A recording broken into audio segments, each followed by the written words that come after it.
Good morning, kids. It is Wednesday, March 11th, 2026 at 8:12 in the morning. It's snowing today. Woke up to some snow. Gotta love March in Minnesota. You never know what you're going to get, right? You kids have come to appreciate it. Some days in March it's 30 degrees like yesterday. You're freezing when you're outside running. Some days, like 2 days ago, it's 60 degrees. You're running without your shirt on. Anyhow, kind of a cool day yesterday. I think I want to share with you about a little bit. Bravo Zulu House related. It kind of speaks to the community support and how much that means to some of the guys down here. So yesterday, we had a gentleman. He's a big volunteer supporter for the house. And he routinely shows up at volunteer events, whether that's, I think actually I first met him last summer around August in Mankato at a thing called Rib Fest. It's a big rib festival. And I went down there for the day just to volunteer. I didn't know really anything much about Bravo Zulu House. I'd never been to Bravo Zulu House, I should say. But I just went down to this big fundraiser. There's a big music and food kind of thing in Mankato, which I'd never really been to much before. But I knew Bravo Zulu House was looking for some volunteers to be at a booth for the fundraiser.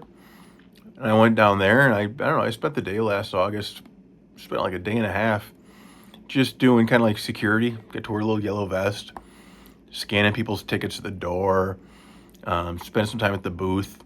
We had like a pull-up contest for who did the most pull-ups, and people were donating some money in a bucket for us. And for me, it was just nice way to spend a Saturday. Nice way to spend a Friday night and Saturday. But I met this guy down there. He's another one of the volunteers, nice guy. I've really enjoyed volunteering with various organizations because for me, it's a nice way to meet people. I meet good people who are typically have a sense of doing some good in the world, which typically means they're not like people you meet when you go out to the bar who just want to drink and laugh. They're not like people who just want to play sports, who are just competitive. They're people who want to do some good in the world. So anyhow, I met this guy there, and he came down to the house in January, and he brought us an exercise bike. Actually, not too long ago, I think I made a video from sitting on that bike. I've probably done a couple of them by now. But it's a nice several $1,000. You sit in it, you pedal. It's got a whole nice dashboard so you can like set the speed and the resistance and all that you want to do. And it's fantastic because it's low impact, doesn't hurt your back or your knees. And it's in the garage, so in the winter months when there's snow on the ground like right now, it's really, really good option for guys to get their 20, 30, 40 minutes of cardio in. So he brought that down in January, and last night he came again. He came again last night, and he brought us probably $500 worth of weights, big heavy plates. So now in the barn, we have a whole bunch of weights that we can use on a couple of racks, a couple of weightlifting bars.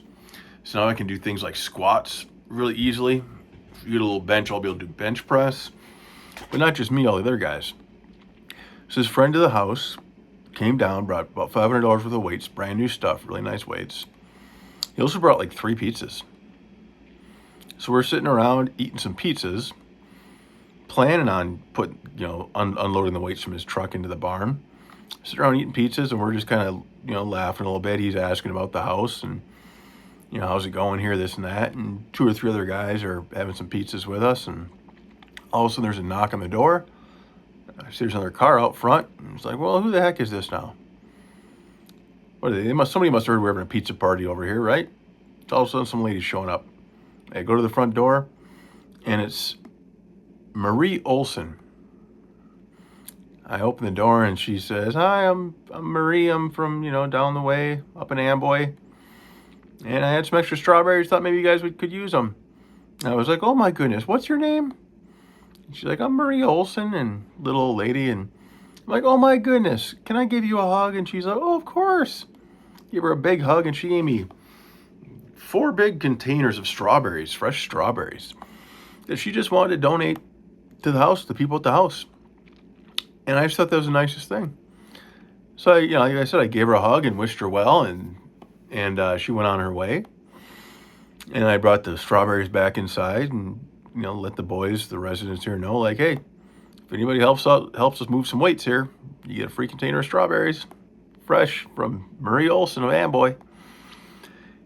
And we unloaded the weights, and I went to bed last night just thinking how special it is, how cool it is that there's people out there who care enough to raise some money to buy some weights and to drive them down here to us, spend some money on some pizzas for us. And there's some lady who had some extra strawberries and just thought, you know what, but those guys at Bravo Zulu House could use some strawberries. That's pretty touching. It makes me think there's a lot of people who like to say, thank you for your service. Thank you for your service. I've heard that so many times in my life. I want to vomit. Because when somebody who doesn't know me walks up and shakes my hand and says, "Oh, thank you for your service," they don't know me. They don't know what I did. What they really want to do is they want to feel better about themselves because they feel like, oh, I'm supposed to say thank you for your service. That's what you do. I don't need that. It doesn't help me. What am I supposed to say? That you're welcome? I don't know you. You don't know me. You're a stranger. But if you want to thank somebody for their service, it's the actions that speak a whole lot louder than the words. And it's just little things, little actions, something little. Dropping off some strawberries. Wow. How cool is that? What an amazing thank you that is. Maybe it's just like we had last fall. A bunch of people showed up when it was a work day, some weekday because I was working. About 20, 30 people showed up down here. They helped just lay some sod. They helped chop some wood. They helped assemble some dog kennels.